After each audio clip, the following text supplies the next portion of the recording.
Hi, and welcome to Lines on Design. We are here with our dear friend Pat Worth. We're at Habitat for Humanity.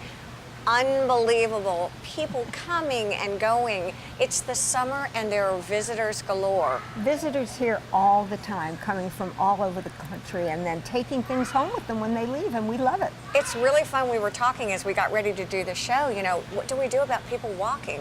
Well, obviously it shows the success of the store. Yeah. The store is so busy, and moving to this new location was a wonderful thing to do. We did it in the middle of the hurricane, and it all turned out well.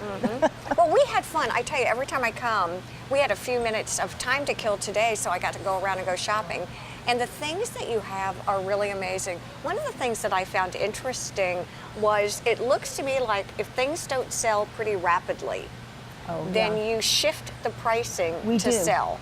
Every 2 weeks, we reduce an item by 20%. Oh, is that? Oh, okay. So if it doesn't sell right away, just hang around and come back. The price will be better.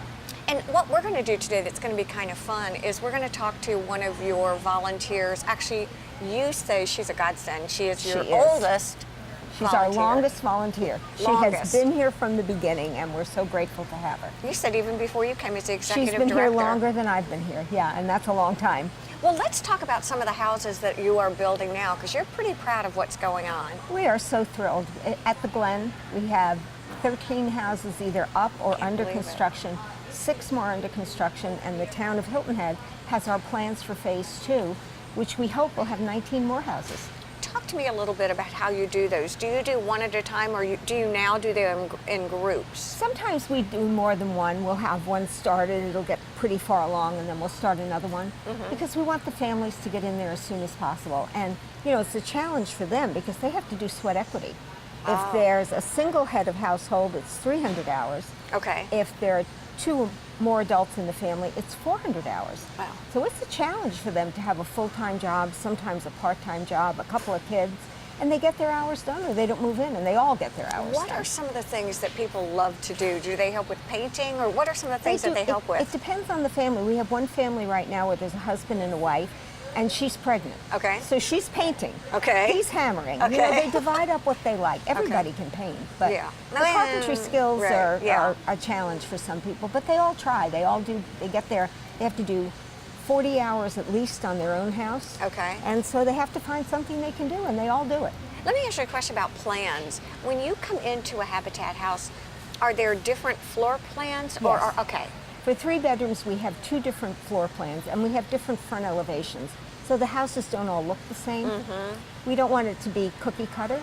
So they're, from the outside, they look different. Inside, there's 2 different plans. We have to take a tour of one. We've taken tours before when they've been under construction. Yeah. It'd be fun again, because it's 1,000 degrees out. Of course, that's when we choose to at do least. it. Yeah. To kind of It's see always what's that. going Yeah. on. It's just If people brutally are hot. if people want to volunteer, are you always open for new volunteers? Yeah, they just need to go online and click the volunteer here button and register, and that a schedule will come up that'll tell them when we have availability. Okay. We are blessed with a lot of volunteers, so sometimes there's a little bit of a wait, but if it's too busy at the construction site, they can come out to the ReStore and volunteer if they'd like, and if they want to be cooler, they can come to the ReStore and volunteer. Can you do as much or as little volunteering as you want?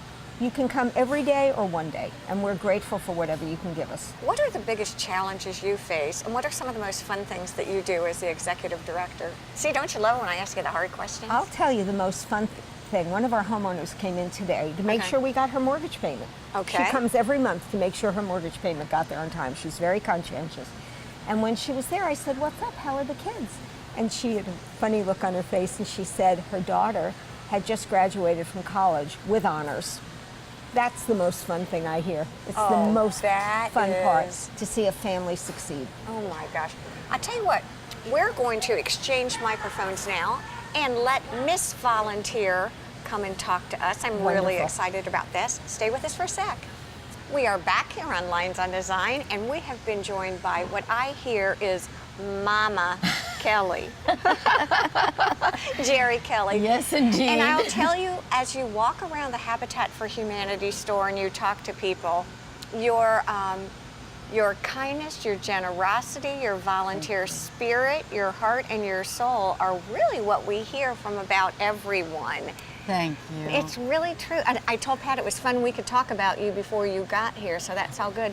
But she told me that you are the longest standing volunteer. I am.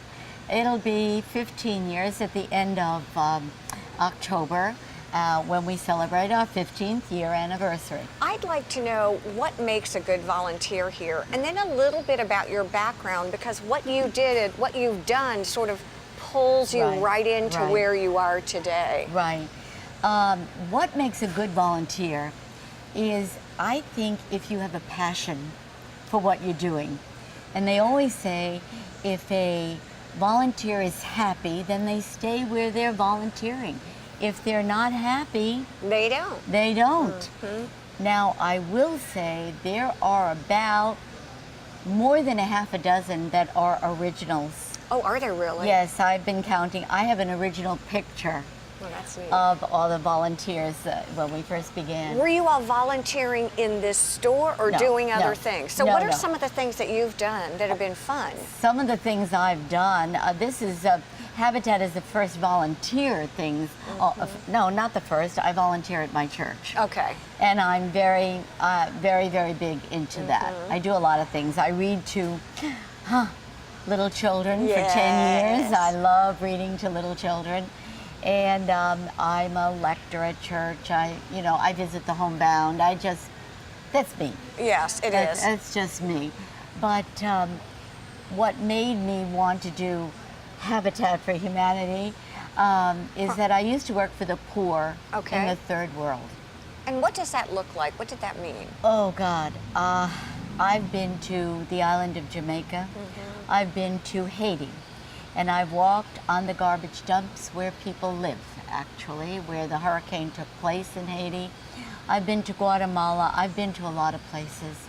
And I have seen the poorest of the poor and experienced. I had one young woman come up to me screaming one day, and I thought, oh my God, what is she going to do to me? She wanted to hug me up. Oh, that's pretty I amazing. almost dropped dead. Another time I saw a young man with no arms and no legs sitting against a wall. Why wouldn't I want to do something for someone like that? Well, how did you get involved in Habitat for Humanity? And I have to say, my father-in-law used to be really involved in Habitat. I and used you to knew work him. with your father. Exactly. Honest to God, in 1997. I mean, that's so funny. We built a house together. Exactly. I helped organize building a house from my church, which was St. Andrew Church at the time, with Church of the Cross. What's really interesting is one of the things that Pat said's been so great is that you are always present to support and help. And she said that doesn't happen very often. And throughout your time as a volunteer, that's something that's one of your strengths. I've been very blessed. A long time ago, my husband asked me a question: what kind of a gift have I been given? I've been given the gift of love. You're so fortunate. I'm very thankful.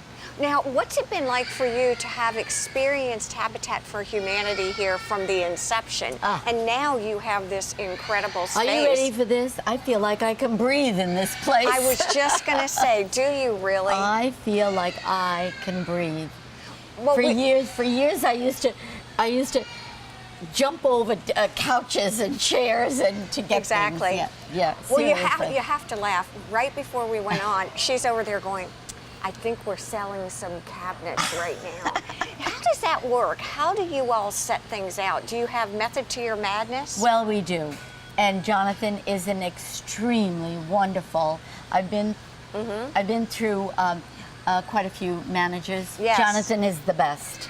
Well, and he has a great sense of where things go. Yeah. And the drivers who call me mama. Right. They have a good sense of putting things and setting, like WHHI-TV. How does that sound? That's exactly what you told me, and that makes so much sense. I tell you what, it is an honor to talk to you today. Thank you It is very always much. wonderful to have you all, the viewing audience, so we really appreciate your time too. Have a great and wonderful day. God Talk to you bless. later.